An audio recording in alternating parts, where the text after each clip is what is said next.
Ladies and gentlemen, your anchor is Mr. Shevchenko on behalf of Ukraine Media Center at Ukrinform. I welcome all the journalists telling the world about the Ukrainian fight for freedom. We have off-the-schedule briefing. We are talking to Yuriy Ignat, who is the spokesman of the Air Force Command of Ukraine. Sir, the reason for us to put this meeting on the agenda today is because of the massive air attack of Russia on Ukraine. The whole of territory of Ukraine is now under the air alert. You know what? I don't have enough time to talk to you because we are now paying very special attention to the flight of the Russian attacks across the Romanian territory. But perhaps I'll be briefing you very shortly on the following. The attack began at night. It was, as they say, the reconnaissance battle with the 47 pieces of Shaheds. Doesn't seem to be a great number of those. There are a couple of options that we have. They seem to be saving the so-called reconnaissance by attack. They are trying to see where our air defense facilities are, including the southern part, because the Shaheds were coming from south, and traditionally they have been launched from the eastern banks of the Azov Sea. They brought down 5 of them, followed by 6 caliber rockets. 5 of those were brought down. So altogether, the enemy has delivered a massive attacks in the morning, plus the night attacks with the S-300 rockets. They have launched a massive attack of 300 attacks. Their ballistic trajectory was coming from 2 directions, from the Zaporizhia region, from the occupied territory, including the Belgorod Oblast in Russia. They were attacking the region of Kharkiv with the S-300 rockets. We've got a question from Ukrinform agency. The colleagues are interested in the numbers and statistics. The news tells us that we have brought down 61 rockets out of 70 launched. Is there anything that you have to add? This has been approved by the chief commander. The numbers have been specified.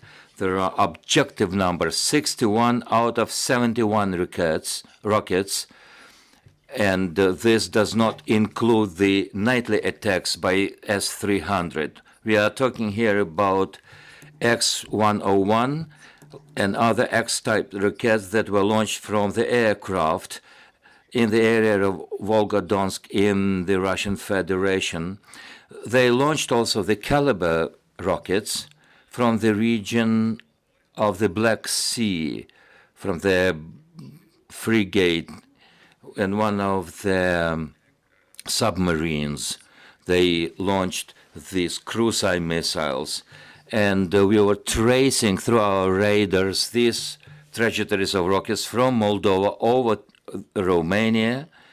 Of course, that is a NATO member, and then they approached the Chernivtsi region. This is where we were able to engage our anti-aircraft possibilities. Of course, we didn't want to threaten the lives of the local community. We are trying to resume the connection. We will keep talking to Yuriy Ignat, the spokesman of the Air Force Command of the Ukrainian Armed Forces. Perhaps there will be questions coming from the floor. I'm ready.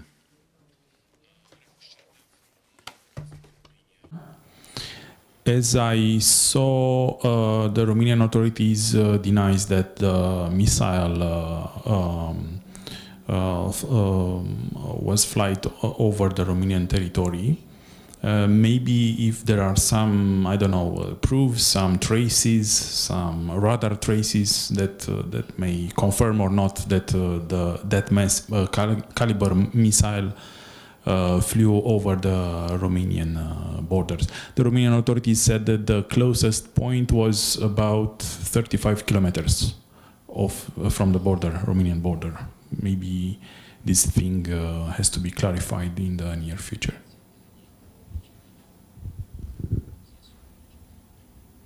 Ну, зрозуміло, зараз не той майданчик. This is not exactly the place where we should be discussing the authority and credibility of this data. We have everything on record. The NATO countries were also tracking down what was happening. There will be data available to prove or disprove the information, but we will see the information on the radars that are available. This is not the first time I reiterate that Russia is provoking Moldova and other countries when they attack the western part of Ukraine. They have always used the territory of Moldova, an independent state. And I'm not even mentioning here the unmanned aerial vehicles, including Belarus territory as a launching pad. They're trying to provoke other countries. They attack the border regions with the NATO countries, including Poland, when the rockets are coming from Belarus. Why do they do this?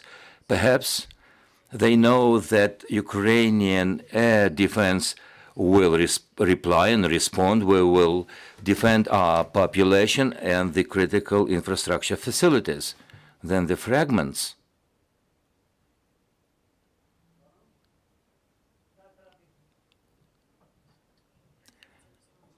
This is where the threat lies. The enemy knows this, and they take advantage of such provocations. We will have to wait for some time until we have materials available where the rocket was going through. But we have the data from our radars, and we are sure that there were 2 caliber rockets. I will also add here that the available information tells us that Moldova also claimed that there were 2 rockets going over their territory, and they came up with the note of protest to the Russian Federation. To clarify the point, from what you described, looks as if rockets were going over Moldovan territory, then in the territory of Romania, and reaching the Ukrainian territory. Geographically speaking, we are talking about northern part of Moldova and the area of Chernivtsi region. Am I right in suggesting that? Indeed, the rockets are coming from the Black Sea, reaching Moldova. They cross the border where the borders are at crossroads. 3 countries' borders meet. You see, there was a lack of connection, but there was a point that you were making that Ukraine is provoked to respond when the fragments will land in some territory. That was exactly my point, but there was no connection available. When they use the Moldovan territory or territory of Belarus, they want to launch these rockets as close as possible to our borders. Of course, we will reply. We will defend population and the critical infrastructure facilities. But as a result, it will mean that there will be fragments of the downed rockets landing in some neighboring countries. The enemy is very well aware, and they specifically make a point of provoking such actions. This is another example of cynical ways and provocations by the Russian Federation. If there are questions from the floor, let me know. I would like to zero on the rockets S-300. We seem to be dealing with the record number of rocket attacks in Zaporizhia and Kharkiv regions. Is this geography symbolic? What does it tell you about the plans of the occupying force? Or this is just the continuation of something we saw before? There is nothing new in this. More than 6 months, the enemy has been using S-300 rockets to attack Ukrainian territory. They're using also newer systems S-400, Book 2 and 3, and the Panzer system.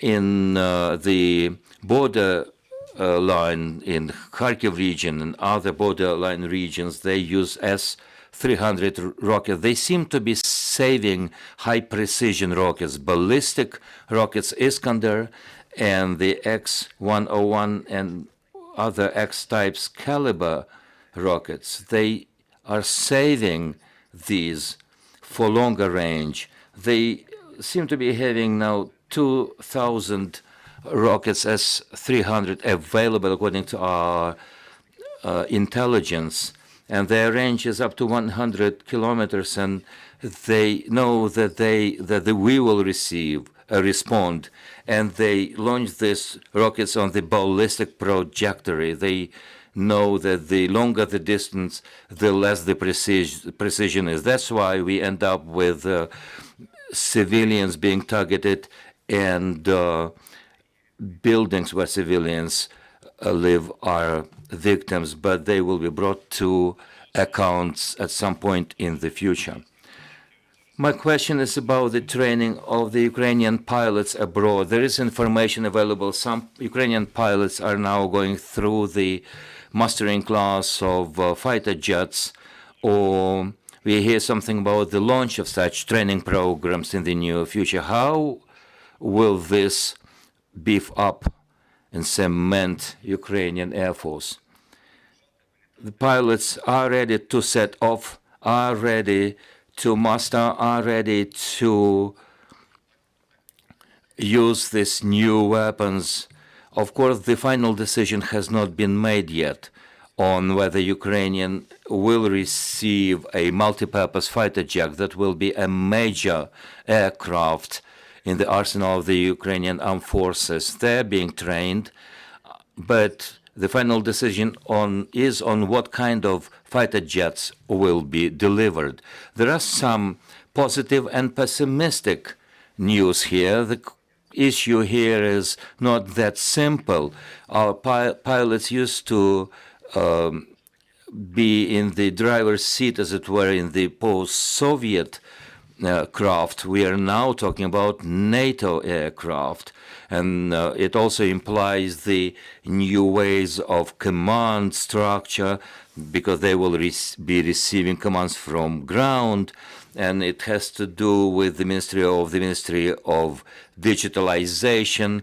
We will have to adjust our airfields and so on to the new weaponry. We are doing this step by step, as do the partners, in ways of delivering new systems to Ukraine. The powerful air defense systems that they talked about in Ramstein will be coming, including new types. This will significantly increase our defense capability. You know, today's number, 61 out of 71, is a very good result, but we are looking forward to receiving the fighter jets to be able to hit them in a high-ranging space. Yuriy Ignat is the spokesperson of the Air Force Command of Ukrainian Armed Forces, talking about this complex day when we suffered and endured